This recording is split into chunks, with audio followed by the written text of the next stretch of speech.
My husband died a month ago, and now the woman who used to call him her plan B is throwing a fake memorial, blocking me from it, and telling people he planned to leave me. I, 28F, will try to make this brief, but my husband Jonah, 36M, passed away unexpectedly a month ago from a stroke. I don't want to get specific about that part, it's the worst pain I've ever felt in my entire life, and I'm still not sure how I'm ever going to move on. We were married for 5 years, together for 7. The past 2 years we've been trying for a baby, but we're just getting to the point of considering IVF when he died.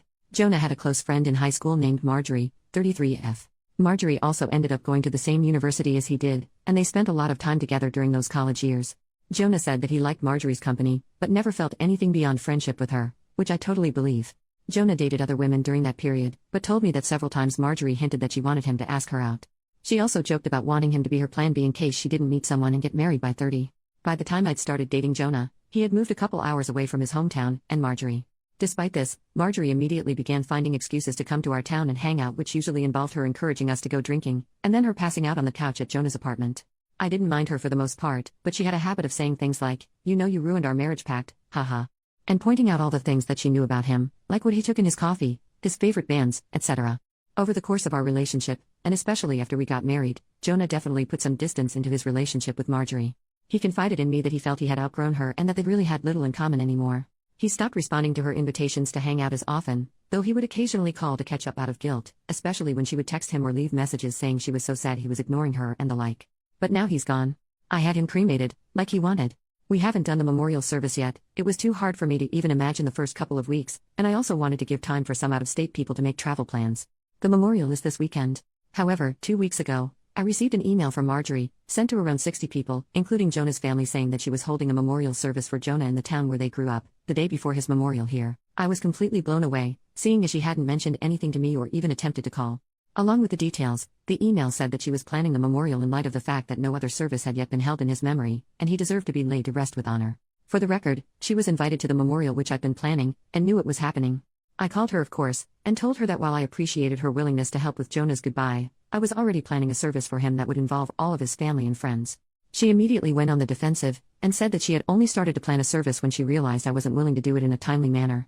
I told her that the timing wasn't her choice to make, but that if she wanted to have a memorial of some kind, to please just add on the invitation that his official memorial was going to be held this weekend.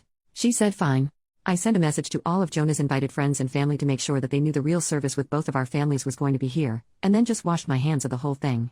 But this week I received a message on Facebook from Jonah's cousin, saying that Marjorie, who has apparently blocked me on Facebook, created an event for Jonah's official memorial service, her memorial, and invited everyone she possibly could. I've been getting blown up with emails asking which day the memorial is, and where. I'm honestly furious, I don't have the emotional energy to deal with this. I ended up putting a post up on my wall, reiterating the date of his service here, and asking people to please share it. Thankfully I think the older members of the family don't use Facebook or email very often, so most of them haven't been confused, but a lot of people now think that Marjorie's service is the real one. I called Marjorie again asking her to add an addendum to her event saying that his actual memorial was going to be here, but she told me that Jonah would have wanted it this way and that if I couldn't appreciate her efforts, I wasn't invited to say goodbye to Jonah. I told her that was fine, seeing as I'd already said goodbye to Jonah when I held him as he died. She hung up. Apparently she's now spreading information to her mutual friends with Jonah, saying that he was planning on leaving me because I wasn't able to conceive. She also said that we had approached her to carry a baby for us, all absolute lies. His cousin sent me a screenshot of a text where she said that Jonah always thought we would have the cutest baby together and that angry widow doesn't understand how much he wants children. I'm at a loss as to what to do. I don't care what she says about me, but she's now tarnishing my husband's memory, especially saying that he wanted to divorce.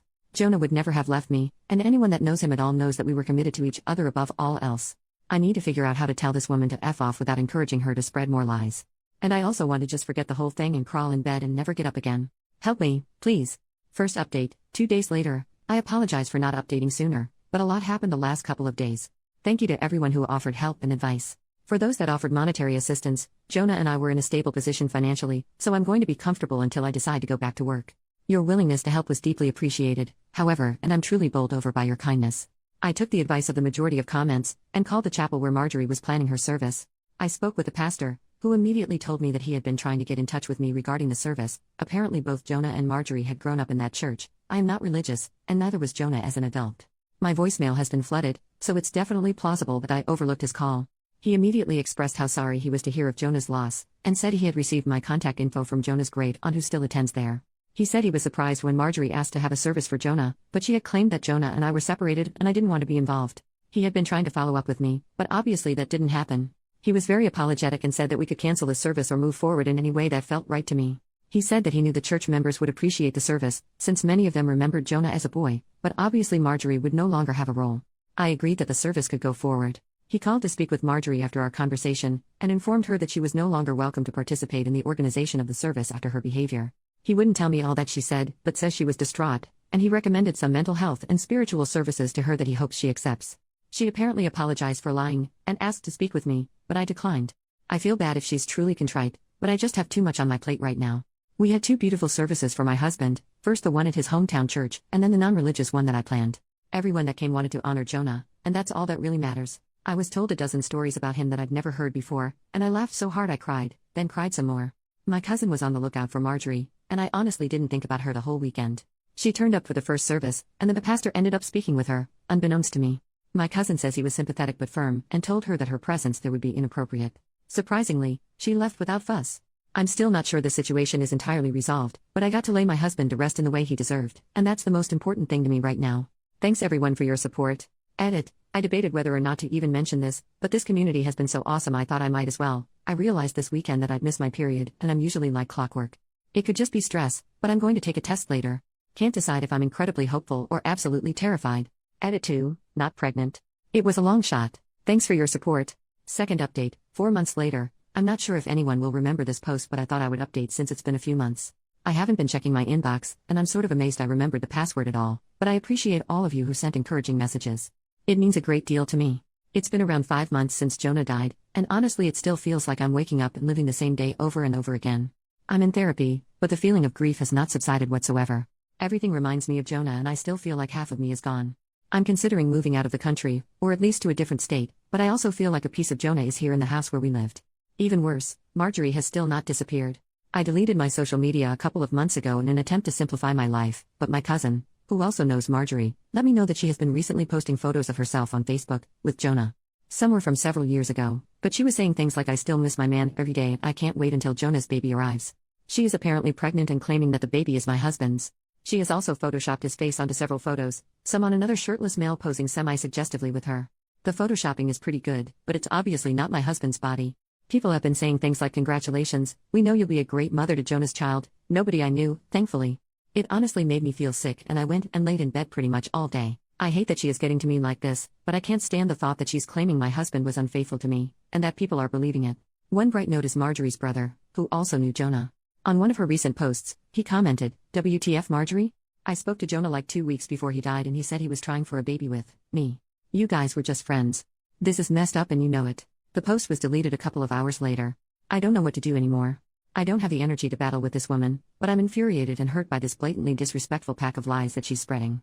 My cousin called her and asked that she remove the photos, but she apparently said that angry widow can go to hell. She just doesn't want to accept that Jonah wanted a baby with me more, and she couldn't give him one. I'm lost, guys. What can I do about this? It seems like all I can do is sit and watch this crazy woman try to convince Jonah's friends and family that he never loved me. Edit. I just spoke with Marjorie's brother, who called to tell me that Marjorie is not pregnant, but seems to truly believe that she is. He asked her how far along she is, and she said 5 months, but she is still completely flat. He isn't sure if she's lying, or she actually believes she's having a child with my husband. He asked her when they conceived, and she mentioned a date that he knew we had been on vacation. Final update, 2 weeks after the last update. A lot has happened since my last update. Hopefully this will be the end of the story. Marjorie's brother became very concerned after speaking to me, and apparently questioned Marjorie extensively about her behavior. She continued to claim that she was pregnant with Jonah's baby, and that they had had a lengthy affair, but the details didn't add up. The brother knew Jonah pretty well, and was generally aware of his work schedule, etc. She said they were meeting at a hotel at lunchtime 3 days a week, but he knew that Jonah came home for lunch with me every day. Stuff like that. He went home late that night to sleep on it.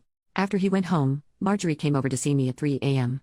She started screaming at me to come outside, saying that I had ruined her relationship with Jonah, and how happy they were before me, etc. etc. I called the police and her brother, who both arrived around the same time.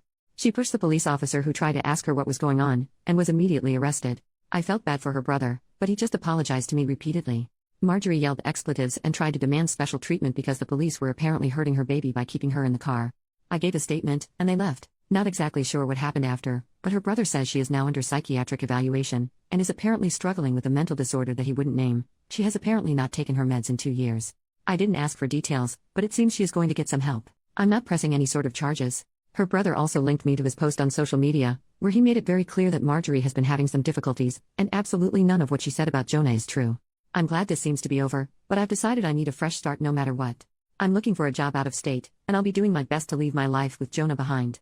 Thank you all for your help and encouragement.